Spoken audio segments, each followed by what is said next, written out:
Telangana tour పూర్తిగా BJP శ్రేణులకు ఉత్సాహాన్ని తెప్పించింది. ఓ పక్కన మరోవైపున బీఆర్ఎస్ మాజీ ఎమ్మెల్యే ఆరూరు రమేష్ బీజేపీలో చేరి వరంగల్ ఎంపీ టికెట్ ఆశిస్తూ ఉండటం, ఇంకో వైపున వచ్చేటప్పటికి సీఎం రేవంత్ రెడ్డి కేంద్ర హోంశాఖ మంత్రి అమిత్ షా సవాల్ వేసడం కాంగ్రెస్ అవినీతి కుంభకోణాల పార్టీ. దేశంలో కాంగ్రెస్ 12 లక్షల కోట్ల అవినీతి చేసింది, రేవంత్కు దమ్ముంటే అవినీతి చేయలేదని నిరూపించమని చెప్పి పిలుపునివ్వటం. మరొక వైపును చూస్తే ఆయన సోషల్ మీడియా వారియర్స్తో మీటింగ్ కానీ మిగతా అన్నీ కూడా సంచలనాత్మకమైన ప్రసంగాలు చేయడం. తెలంగాణ ప్రజల ఉత్సాహం చూస్తుంటే మోడీ మూడోసారి ప్రధాని కావడం ఖాయం. అట్లాగే మోడీని మూడోసారి ప్రధానిగా చేద్దామా, 400 ఎంపీ సీట్లు ఆయన కానుగ్గా ఇద్దామా అంటూ పార్టీ శ్రేణులు ఉత్సాహపరుస్తూ వచ్చారు. ప్రస్తుతం దేశంలో ఎక్కడికి వెళ్ళిన మోడీ నామస్మరణే.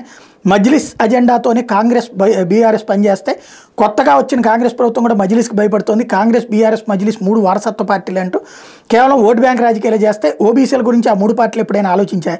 కేవలం వారసుల సంక్షేమం గురించి మాత్రం ఆలోచిస్తే కాంగ్రెస్ పాలన అంత కుంభకోణాలమయం. తెలంగాణ ప్రజలు బీజేపీకి 12 ఎంపీ సీట్లు తక్కువ ఉండేవాలి. మోడీ ప్రభుత్వం రైతుల ఖాతాల్లో ఏడాదికి 6,000 చొప్పున వేస్తూ అండగా ఉంటుందంటూ గుర్తు చేసుకొచ్చారు.